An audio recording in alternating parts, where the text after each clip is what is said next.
Impressionist Society, watercolor on our society, the American Impressionist Society, the transparent water.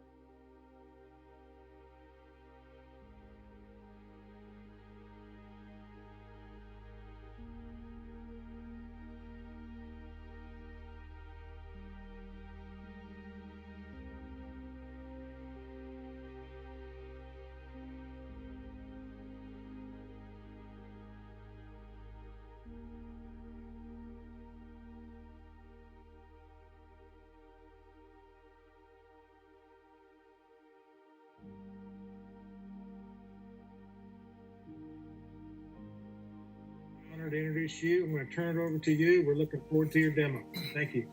Thank you, thank you. Can you hear me? Yes, sir. All right, I got to do a couple of things here. If I can remember how to do them all.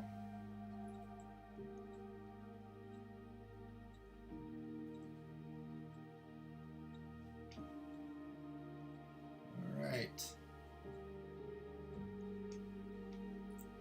I need to get you removed now.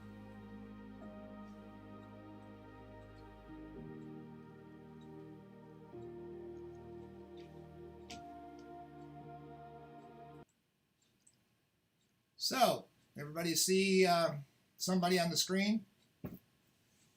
Everybody there? Yes. All right.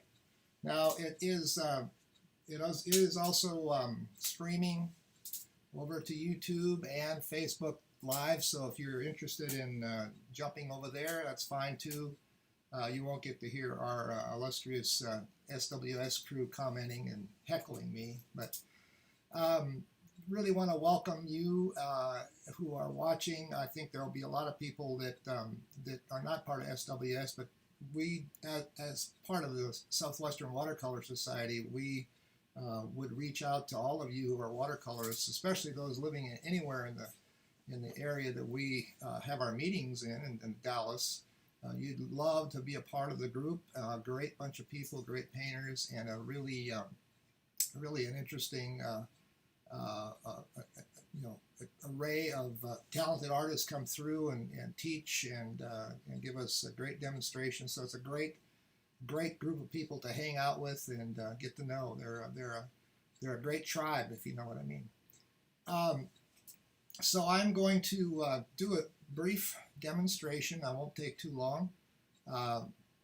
There will be an opportunity if you're on YouTube or Facebook. You can chat questions in there.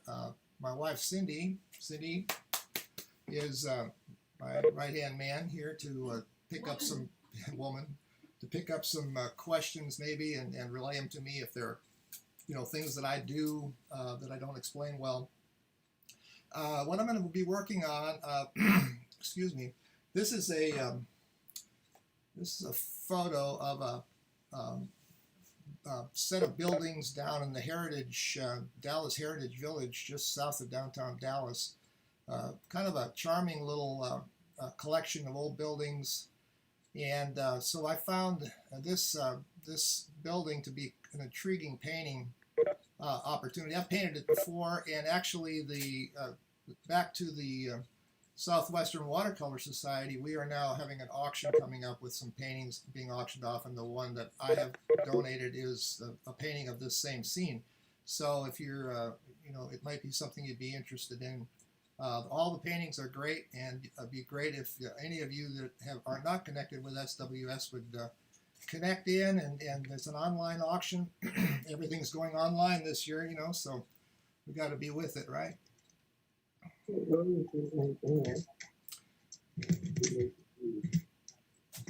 voice coming through okay?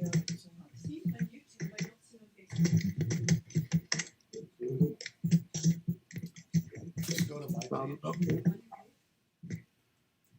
So this is the sketch of the painting that I'm going to be working on.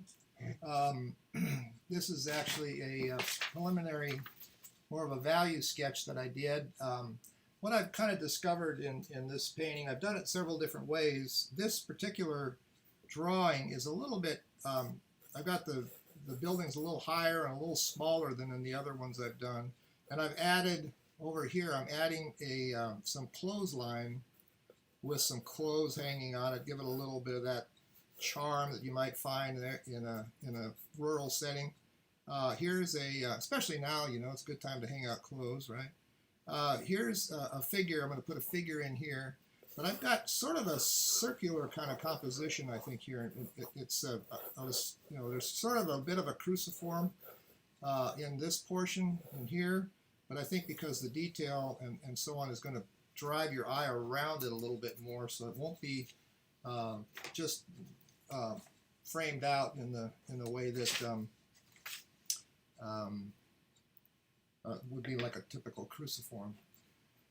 What I usually do when I start my paintings is I look for areas that where the light is hitting the brightest, and there's the most sunlight in a scene like this where I do have sunlight. So this building and these areas of light in here, the fence, the ground here, those are the areas where the light is the brightest and the sun is hitting the most. So I typically will try to do something there in that area that will kind of will sort of set the tone in terms of the warms and cools.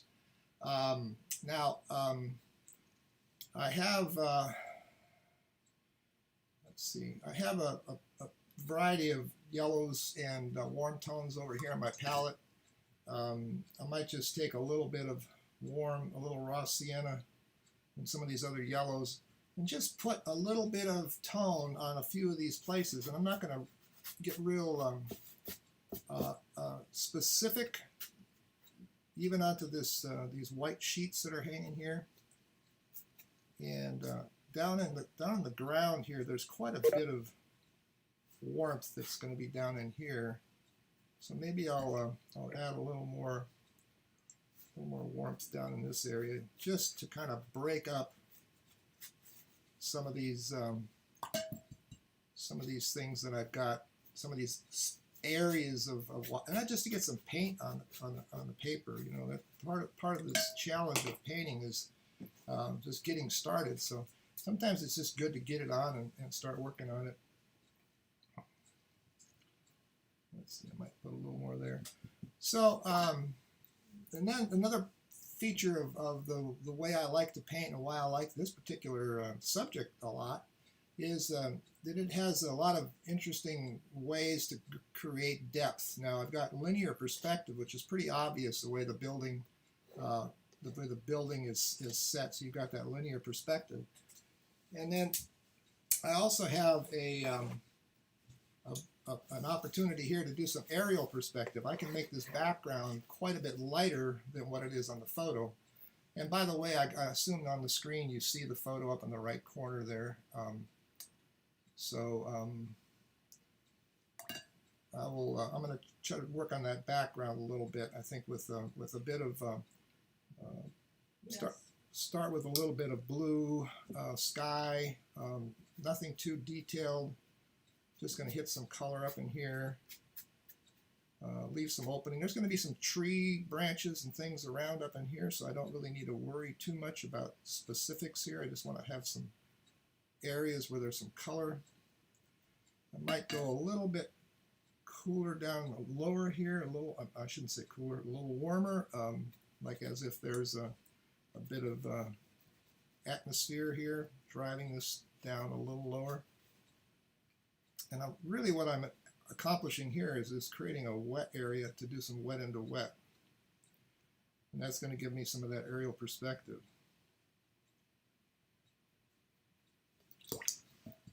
So let's take a little different brush. Let's see. I'm going to use quite a bit of blue. I use ultramarine blue quite a bit. Burnt sienna. Those give me some nice blue grays. And I think a little bit of a quinacridone gold to kind of green it a little bit. And that's a lot of green there. Want something kind of cool, greenish, but more blue. Okay, so here's the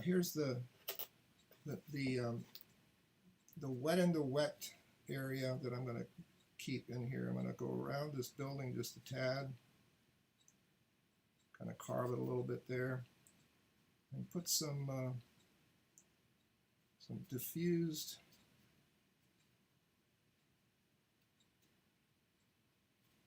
watercolor wet into wet in the background here.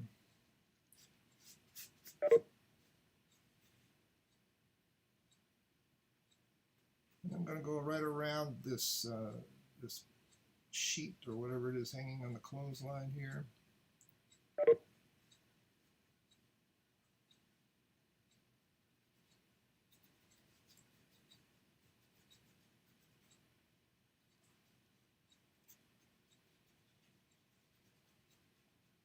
I often will start in the back and work my way forward, because the simplicity of that is that you want to work light to dark anyway in watercolor, and the background in this kind of context needs to be a little lighter than the foreground. So here's a picket fence here. I might as well just paint some of the negative space of that in right now. Let that kind of get shaped up. Now I'm going to probably put another tree in here when it's dry, and that'll give me a little more of that circular motion that I want.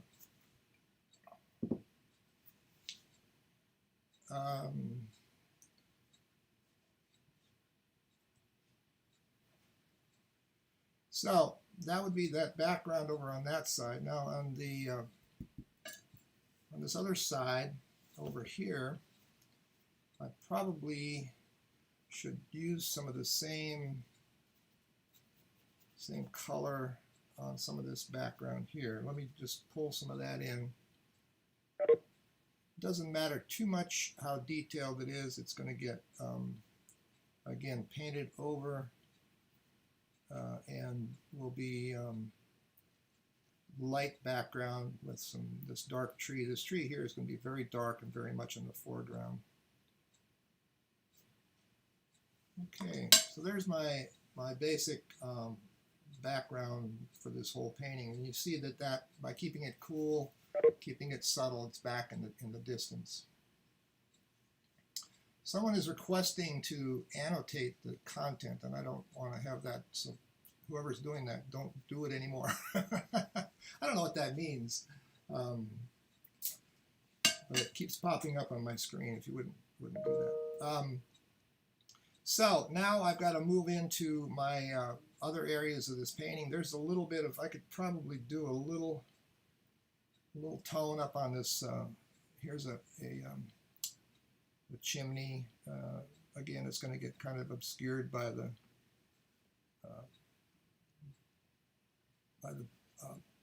detail of the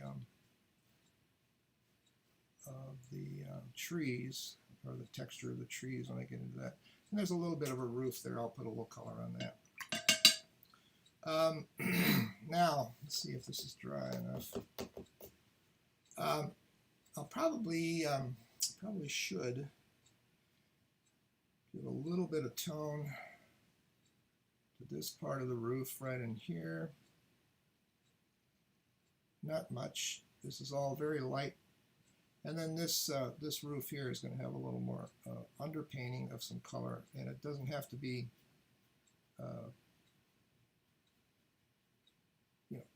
real carefully done, just sort of lay it in there. Excuse me.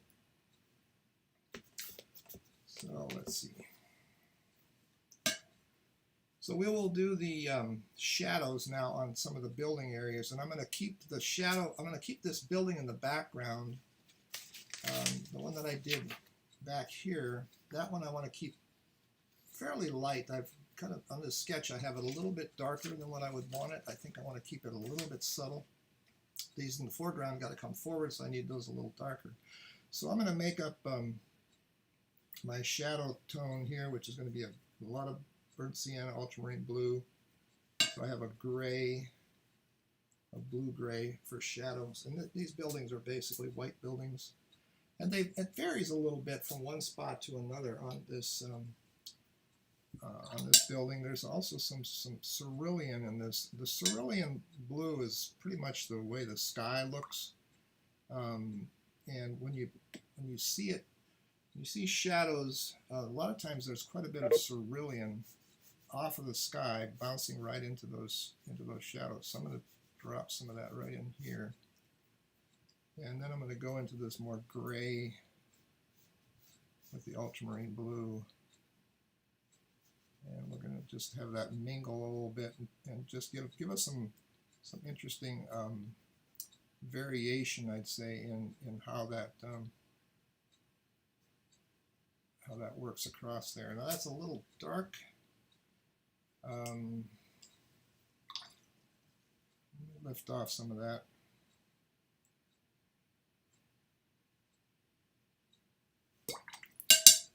And we can go down the side. Michael, can you turn your sound up a little bit? Or speak maybe a little louder? Try. You hearing any better now?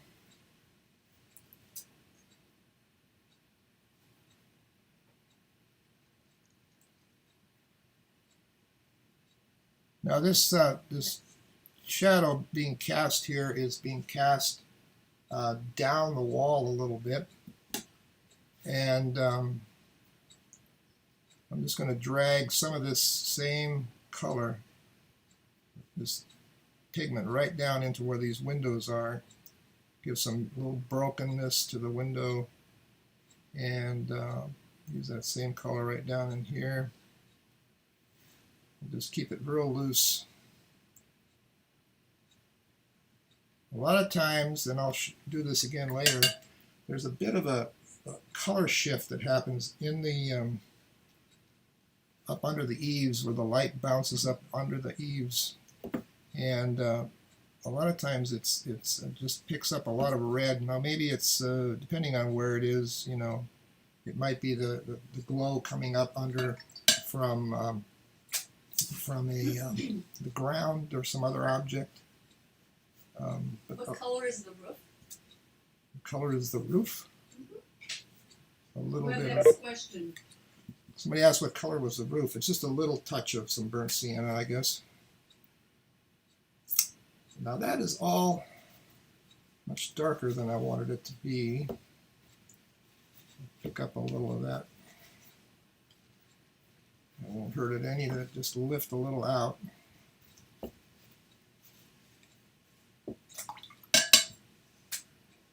Give it a little atmosphere. There you go. Okay, now the next part, and there are some other details that might need to go into that, but for now that's the nature of that. Now for the next part here, we're going to go forward a little bit, and then we're going to stay with some of the ultramarine blue and burnt sienna shadows. Probably a little darker, and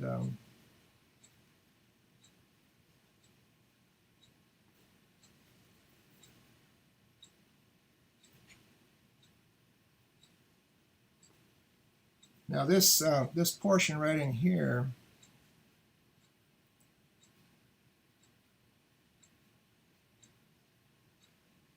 is kind of important.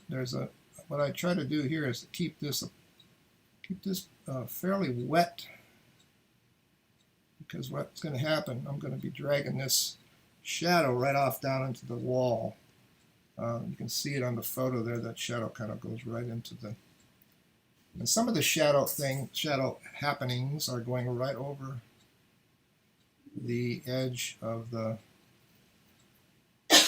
eave, and they're also up on the roof.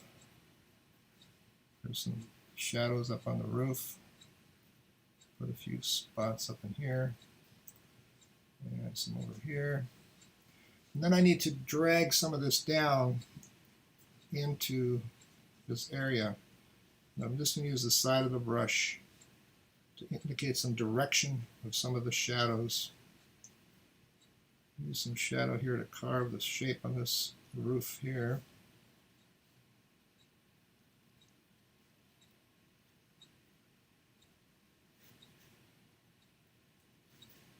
And times I like to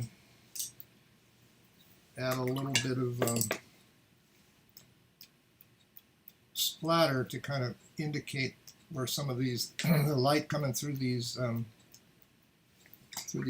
leaves on these trees will give you little variations in value, and variations in color, and variations in shape, and sometimes the splatter will really work to your advantage in doing those. I'll get a little red in there now to give it some of that color, again, some of that other color that's happening. What kind of brush are you using? Most of the time I've been using a, this is a Perla, Skoda Perla. Most of these have been, earlier stuff was all done with a Princeton Velvet Touch, Princeton Velvet Touch Long Round.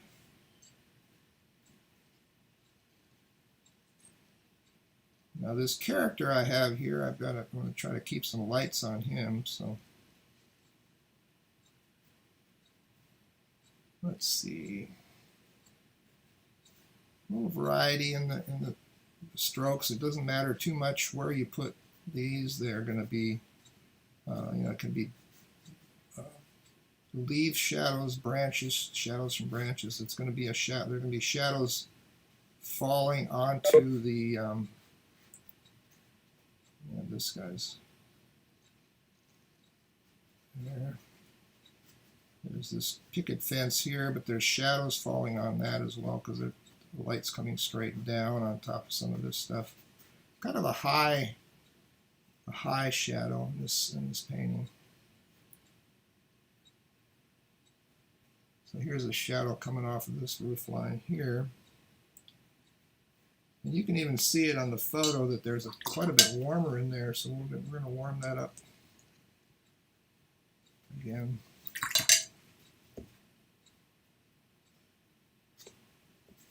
All right.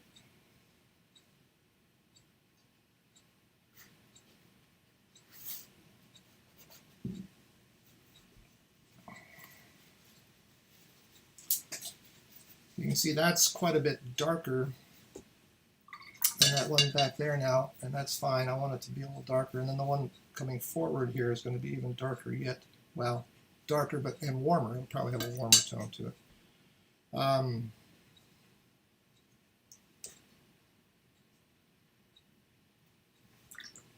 Okay.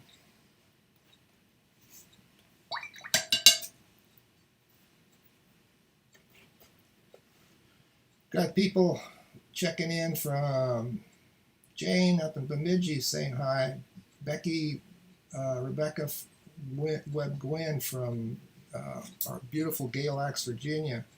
A couple of very wonderful people from places we do workshops, and fun to see your names popping up. I wish I could see you. And it's odd doing these things with my wife's here, but there's nobody here to heckle me other than. I don't know why you're not saying anything on there, Lou. You could be heckling me probably. I can heckle you. Yeah, you can. All right. Next stage here. The blue, again, still with the ultramarine blue, burnt sienna. Make a nice mixture of gray. And we'll just start with this shadow right in here. I think I need a little more blue on there. So there's some shadows falling onto this, on the edge of that eave there. And then there's a major shadow where the tree trunk is casting the shadow. Right in here.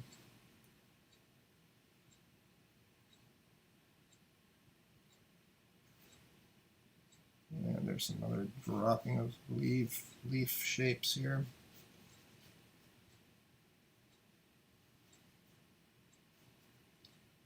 And this fence is going to require a little bit of care. some point here but I'm not going to get too carried away with every little detail on this picket fence, but I will indicate it. Back to some splatter. I think a little splatter will help here to give it some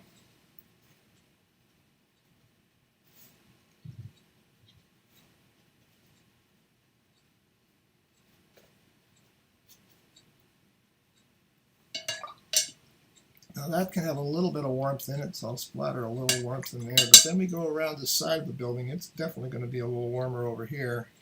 So I'll add some more burnt sienna into it.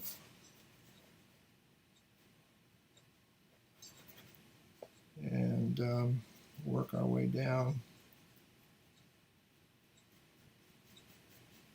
And it's we're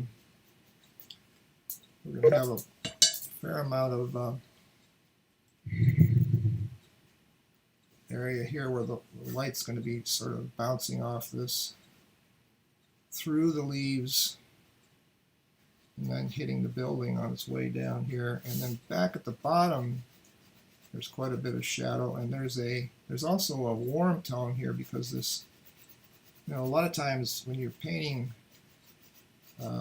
you might notice that there are a lot of different colors around the base of a building like that because of the way that the rain splatters the earth up into the side of the building or something like that. A little color, a little mixture of value, a little water, give it a chance to just sort of mingle and find a place where it sits down nicely. Now, there's pretty much there's a lot of shadow throughout all of this fence area here. There's light coming down off of this these trees onto this fence. So it's a lot of it's in shadow, but there are some areas where I want to keep some light. So I'm just going to do it kind of randomly and go back to my splattering here and create a little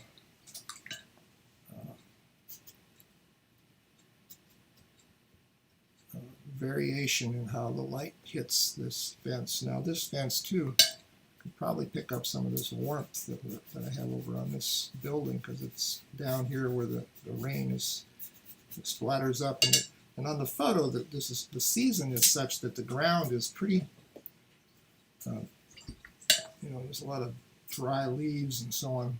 I may not want to go too much into that, but let's do a little bit of it here. So part of this shadow, these shadows coming in here are going to be picking up a lot of the color of the ground. They're not going to be as cool as if they were on, you know, something with less color in it. Now I'm going to soften some of this out and not really finish it off entirely here because I want to let this, I wanted to mix that together, but I want to see this, let's see what I'm going to do with that first. I'm not sure where that's going to go. I think I need a little more color on this. Let's go back to some of this cerulean, get a little of that in there.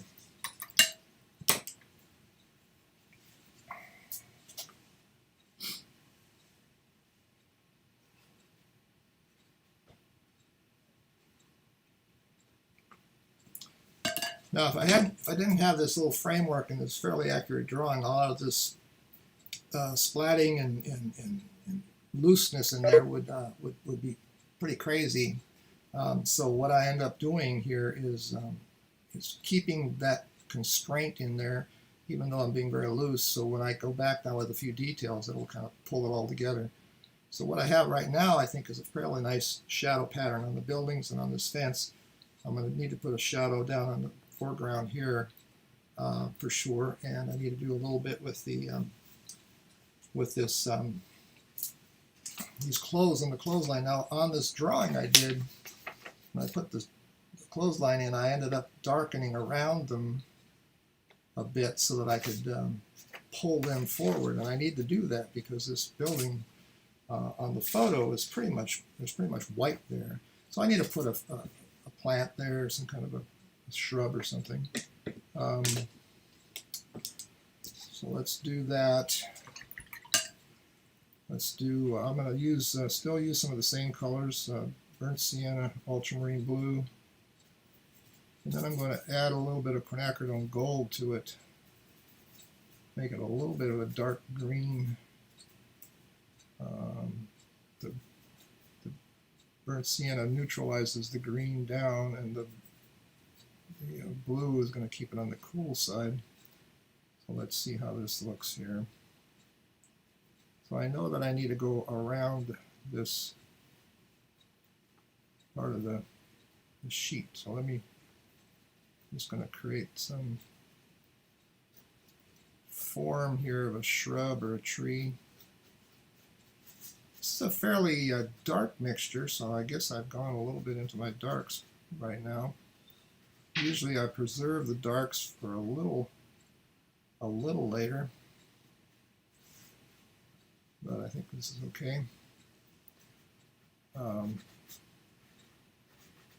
So this is going to cast some shadow onto the ground, and then back in here, I'm going to put some behind this area right in there.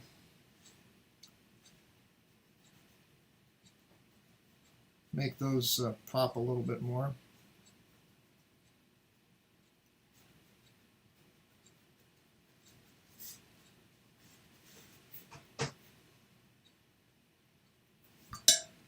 I should put a little more blue back in, so it's in the background and the distance there. I want it to be a little more cool. Make that a little more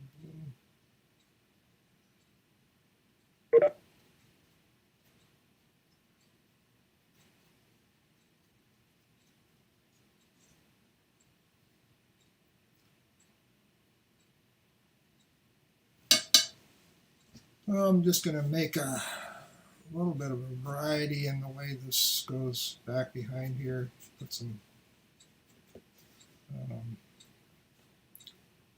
marks.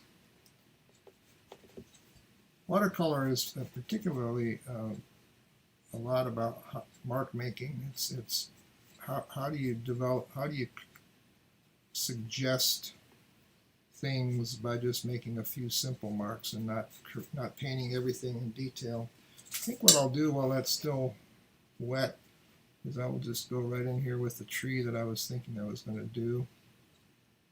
I think I'm going to have a tree in here of some sort. Let that mix while it's wet.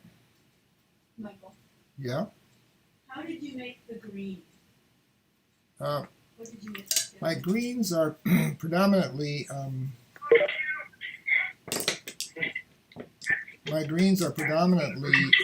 ultramarine blue, burnt sienna, and quinacridone gold. Somebody's coming through there, Todd.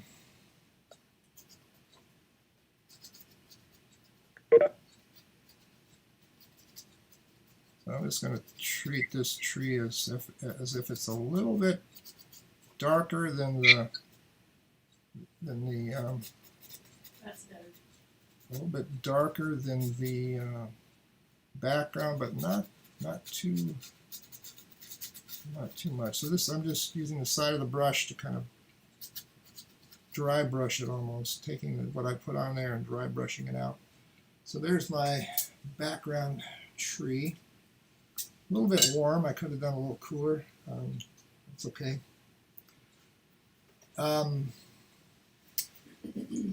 Okay. So I think what I need to do now, so there's some details in other areas, but I think what I need to do is,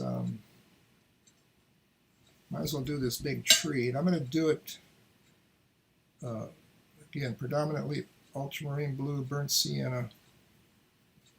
I'll get a real dark mixture of brown. I've got some sepia here. I might pull some sepia in and darken that up a little bit.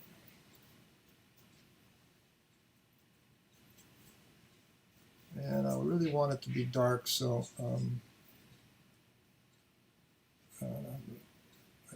I drew it fairly dark for your sake because I wanted you to see it. But a lot of times with trees, I won't draw much on the branches or anything, and leave it the pencil lines very dark, because I want to be able to, determine when I'm in the middle of the painting, if that branch needs to go a different direction, I'll do it. I can't get hung up on the little things that you may have drawn out if you draw out too much detail. Now, there's a time for detail, and there's a time to be a little looser.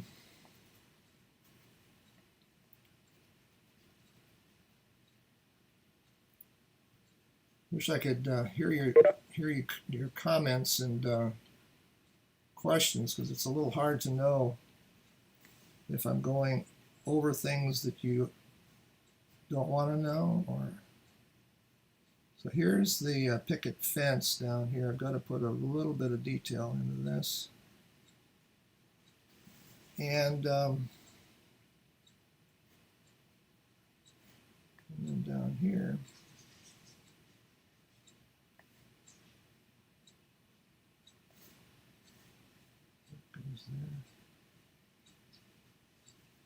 so there's my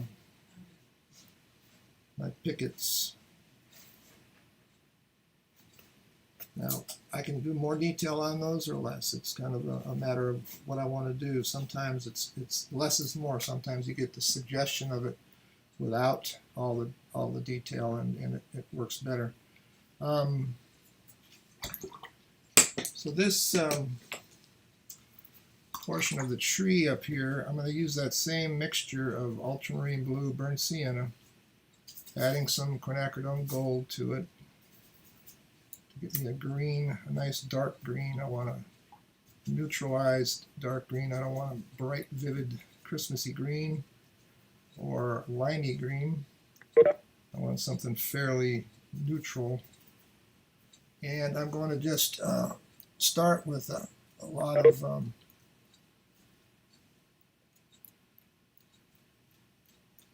random splatter. I mean, I know where it's going. It's not totally random, I guess, but by doing it this way, I can create a little bit of a sense of this is the way this particular tree will grow, and it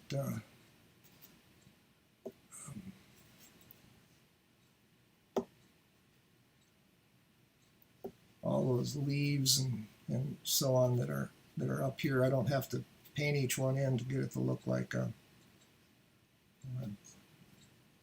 tree with. A question for you. Yeah. What does the gold offer in the color? Quinacridone gold is a wonderful mixture. It mixes with color so well and creates wonderful greens. You can use it in lots of different mixtures, and you'd find that it really creates some wonderful and beautiful variations in color. So it's like mixing yellow and blue and getting green, but it's a gold.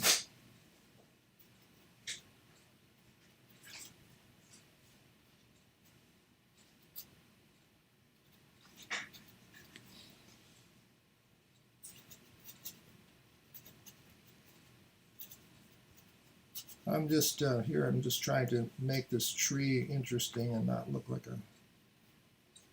it was just a stick with something on top that I.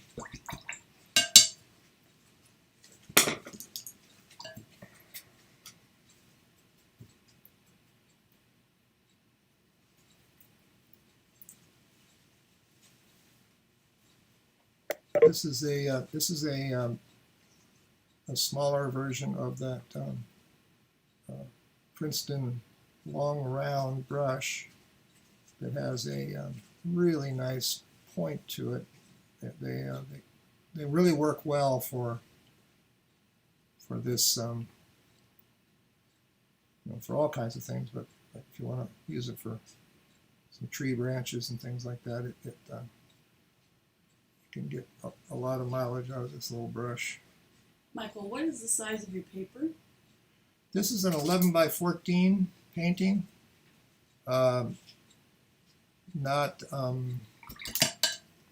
It's not a true quarter sheet, but I do that because I do frame some of my paintings. I varnish them and frame them without glass, and I like to have them in sort of a standard size, such as 11 by 14, so that I can easily frame them and find frames that will fit them and all that. I need something on this roof line here. It's much darker there, and I'm going to keep it pretty warm, I think, but these are the same colors again. And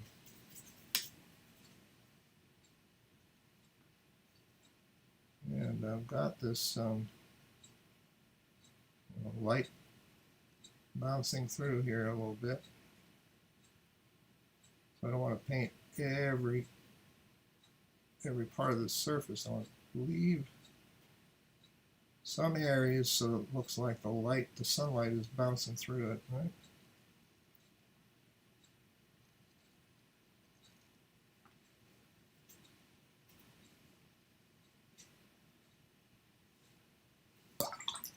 And this edge right here should be painted a little warmer, I think. Pick up that warmth. This one probably should have a little paint on it there. And I'd say that one up and back too.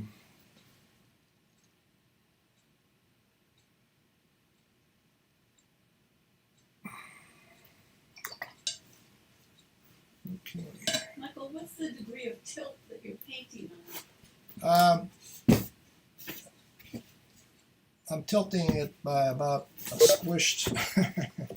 squished paper towel. So it's about, I don't know, 10 degrees, something like that. That was a question somebody asked. I'm going to put a couple of little shadows in this.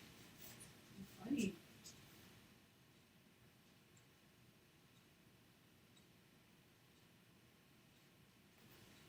Little shadows on these things that are hanging on the clothesline.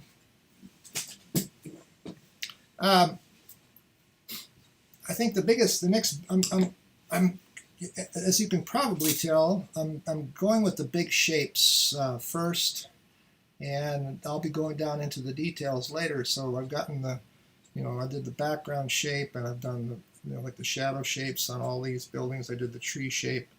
I've done a little bit of this foreground, but now I need to go in and I need to do a good amount of work here to get the foreground the way I want it. So I'm going to use a fair amount of the same pigments again.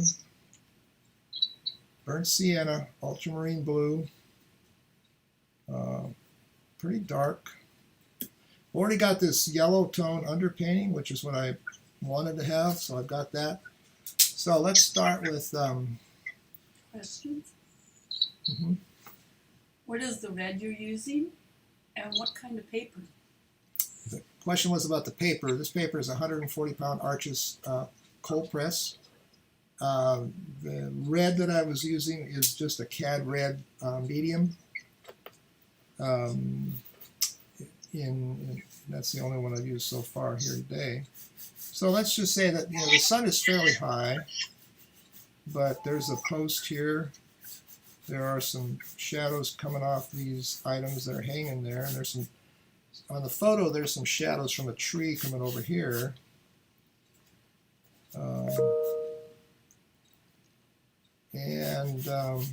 This guy would have some shadow underneath him.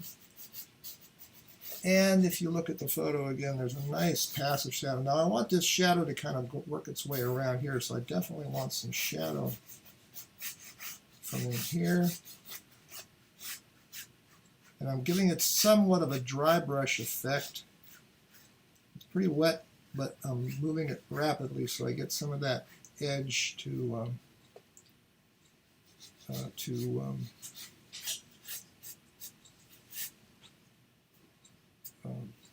what's the word I'm trying to come up with here? I want the edge, some of these edges to be sort of soft and broken. I guess that's what I'm trying to say. I added a little more burnt sienna in there.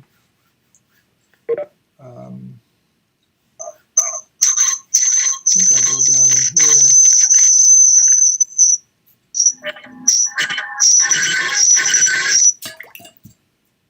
And I'll go up in here with a little bit of more shadow off of this picket fence, and just bring it right into this. I'm going to mist this a little bit with a mister, with a little bit of a squirt bottle, and that's going to give me a little softer edge on some of these areas.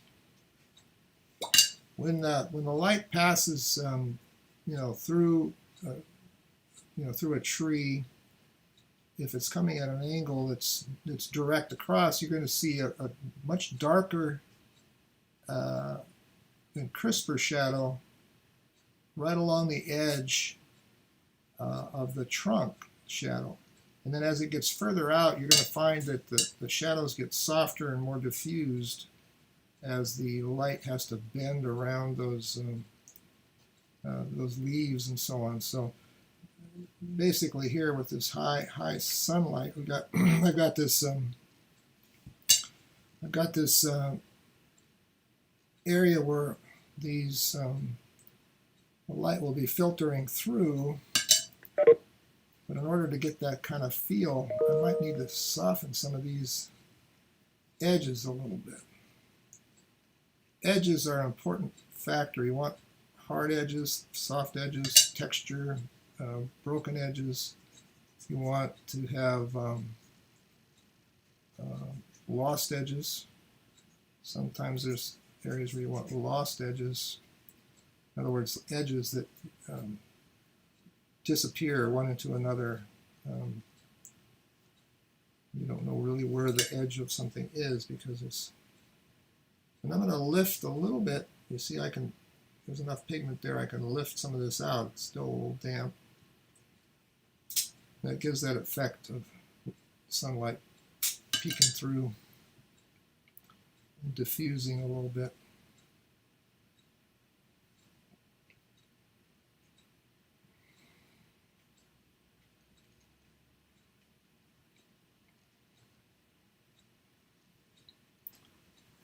Okay.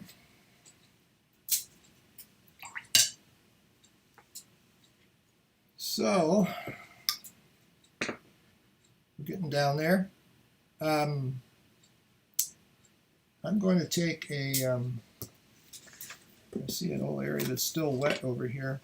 I'm going to take a credit card, and I'm going to put a little scrape into a couple of places here.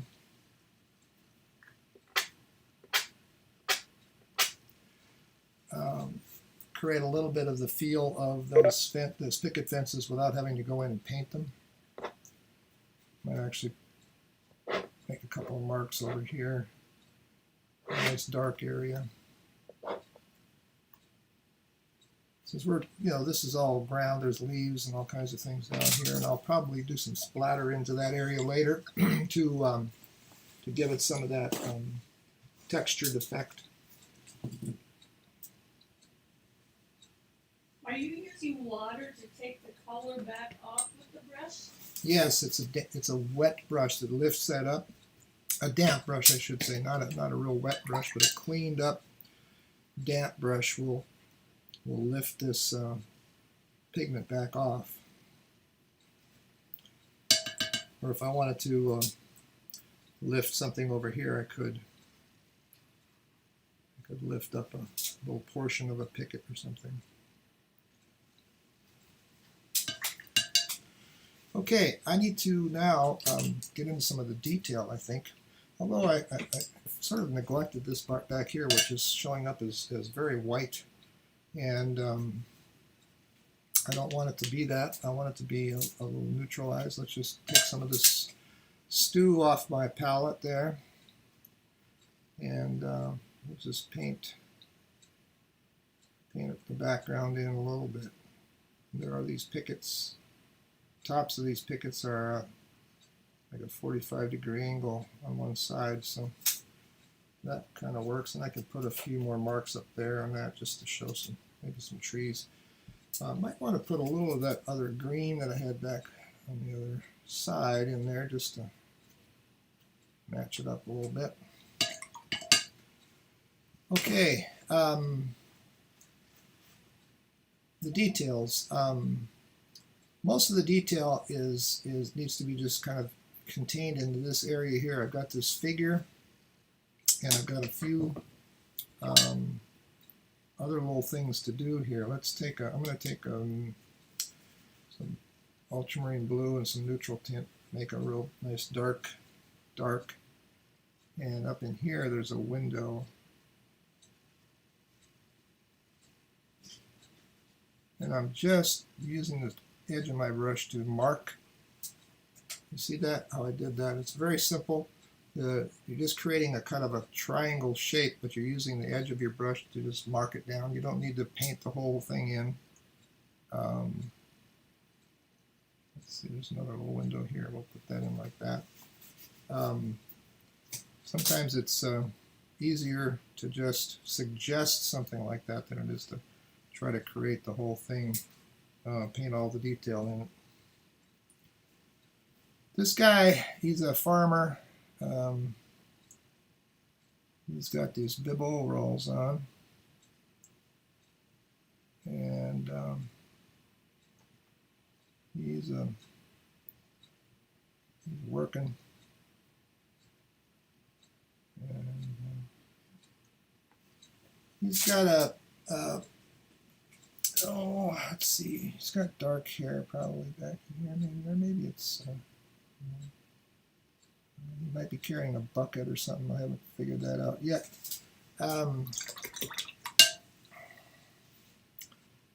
Let's see.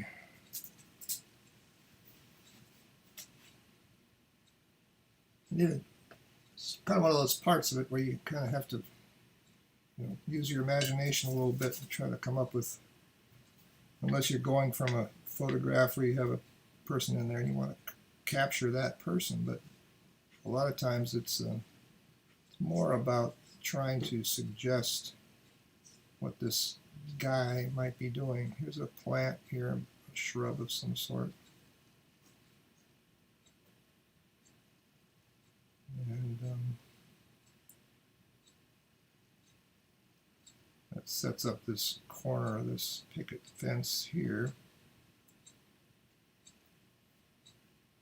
There's a little shrub part back here too.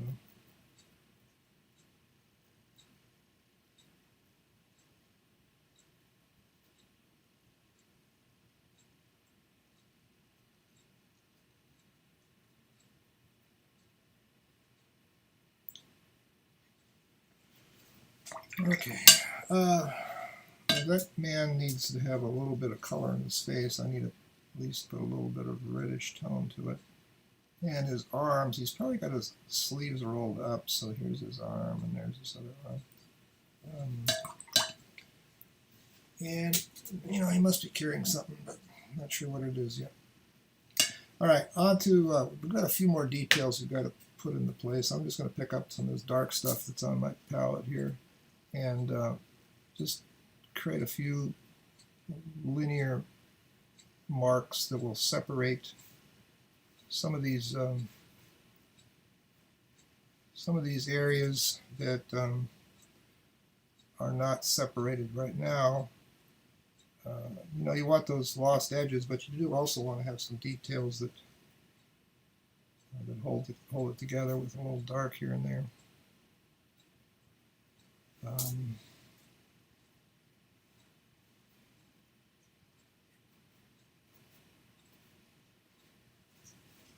These windows need a little pop.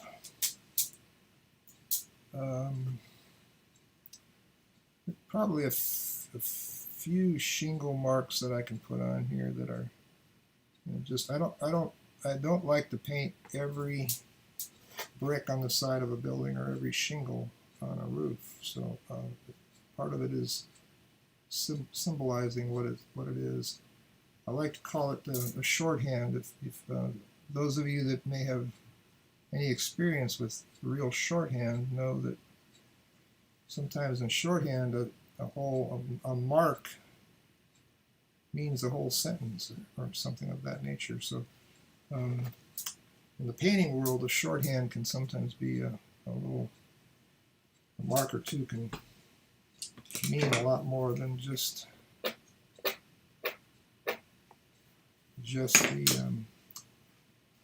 what you're saying. It's more to it than that. This clothesline here goes over here. There's a post here. I like to have it a little bit light, like I do. I think it needs a little stronger base, maybe. There we go. That's lovely. And there are some siding on this building, and when you put siding in, you got to make sure your eye level, the ones on your eye level, are going to be pretty straight across, and then the others are going to slant, you know, in toward the horizon line, toward that vanishing point back there.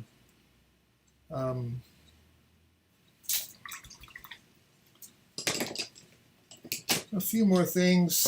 I'll take some of this. This is quinacridone rust. It's like burnt sienna on steroids. It's a little more orangey. I'm going to put some of that on. I'm going to put some of that over here on this foreground. Drag it around a little bit with some brush. And I'm going to pick up some, I'm going to use a little quinacridone violet. I'm going to put a little violet in here. I think that sounds like fun. Put some color. And, you know, this is leaves and debris, grasses, whatever is here. Used to have some texture to it. And I might come back in and do a few more little things in here and there. I think we need a little something right in here.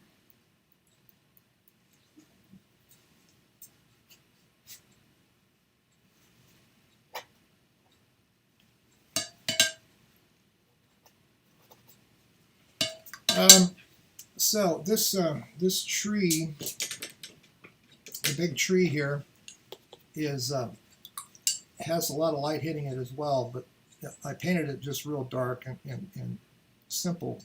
And the reason why I did that was because I want to come back here now and take my damp brush and lift off some little sunlight patches, like the sun is peeking through the leaves and hitting this tree.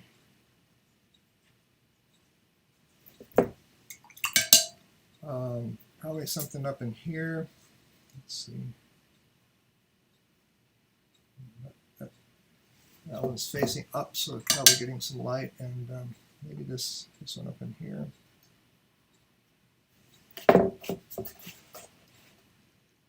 Maybe a few spots.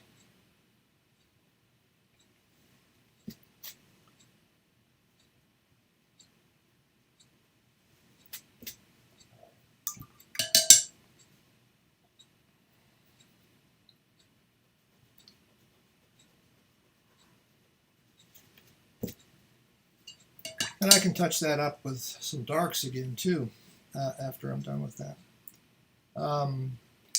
So if I, see, I'm almost done, I think. We're close. You know, there's a few little things here and there. This farmer's hat is a little peculiar. I was trying to figure out what kind of hat he had on. And I think he's got some kind of a straw hat, so it's got to be a little, little yellow, a little warm, something. And,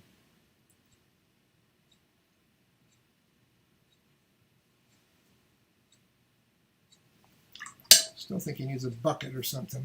Now, another thing that I will do is I'm not afraid to use some whites and some opaque colors to make something work for me. So in this case here, I think this hat needs to have a little highlight on it, as well as this shoulder right here. Kind of clean up that edge a little bit.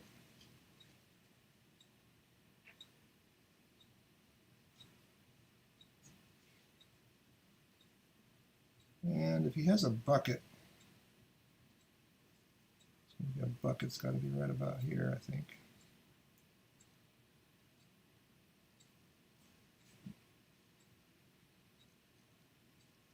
Maybe he's heading to the well. And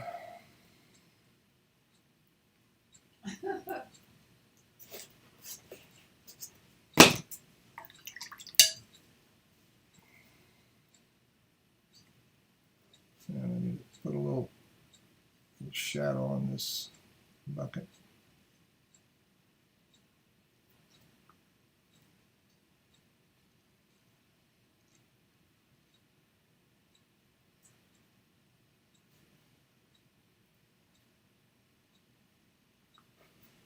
Okay, can do a few more things here and there. This is that opaque,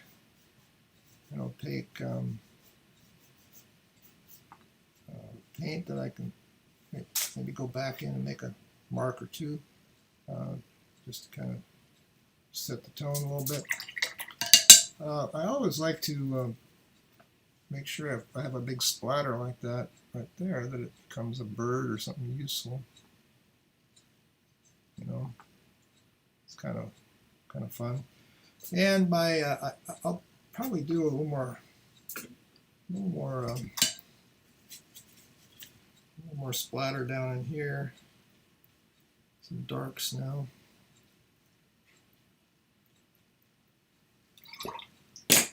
Again, this is all about getting some variety, abstract textures of sorts. Then I will do a signature. I always sign as my last step of in my 7-step process. That's what I do. That's wet right there. Look at that. Okay. Is he going to get a red bucket? Is that a question from somebody or you? That's my question. My wife wants to know, is he going to get a red bucket? Sure, we'll give him a red bucket. I have some other questions. Okay. When you use the credit card for scraping, at what point do you know when to use it? Is it mostly dry or is it more wet? It's right between. It's closer to being dry than it is. If it's real wet, it won't do anything. And if it's too dry, it won't do anything. So if you got that point where it's just about dry, there's still the moisture there. It's not shiny anymore. It's not puddled up at all. It's just it's really down to the point where you're it's just about ready to be set, so you can't do anything to it. That would be the time to do it. I just decided here that since you made me make a red bucket, I think I need to make a red something. Do you use a varnish, and what varnish do you use? When I do varnish my paintings, my watercolors, I use a varnish that is not the kind you'd use for an oil painting, which is a oil-based painting. It has to be a lacquer-based. I mean, it has to be an acrylic-based material. And is there a benefit with your perception of being nearsighted? Is there a benefit with my perception being nearsighted? Yeah, does it help your perception to be nearsighted? That's interesting. I don't know about that anymore. Don't know how to answer that one. I'm going to take this off and the tape off so you can see it without the tape. It's as if I was going to have a mat on it. Now I don't have a mat ready right here at the moment, so we'll just pretend that this white border that I created by the tape is going to give me that appearance of the mat. So we'll clear this out of the way here, and you can see the finished result. It's pretty close. I would probably do a couple of things differently, and I would probably try to put a few more details here and there, but that's approximately the way I wanted it to turn out. I think I got the circular motion of the leading your eye through the whole pattern here. I think that worked. My main interest is always this shadows on the building. I love the shadows on the building, and so that was kind of the fun part of it.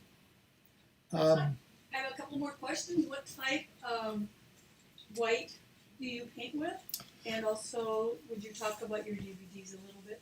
The white that I paint with is any kind of titanium white watercolor paint. I sometimes will use gouache, white gouache, but I like the white titanium watercolor.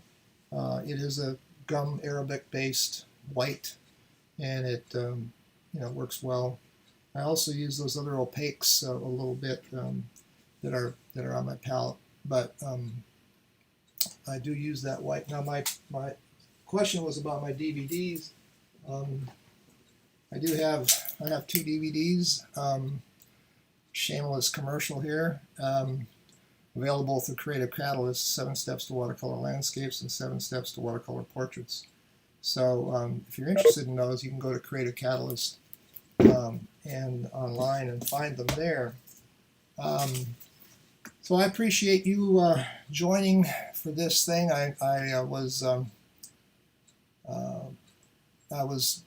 honored by SWS to be able to present this for the group meeting tonight. I hope most of you SWS members were able to catch this and enjoyed it. Hopefully we'll be back meeting in person again soon. When this thing's all over with, maybe we can get back to it. But so thanks again so much. Thanks for tuning in, those of you that are from all over. I know there are people from lots of places who caught this on Facebook and YouTube, and I appreciate personally appreciate it, and I know that we do from SWS. If you're interested in joining SWS, it's a great organization. You don't have to live here, and we do have a great annual show, and it's a wonderful organization. So thanks so much. We will see you again. Thank you, Michael.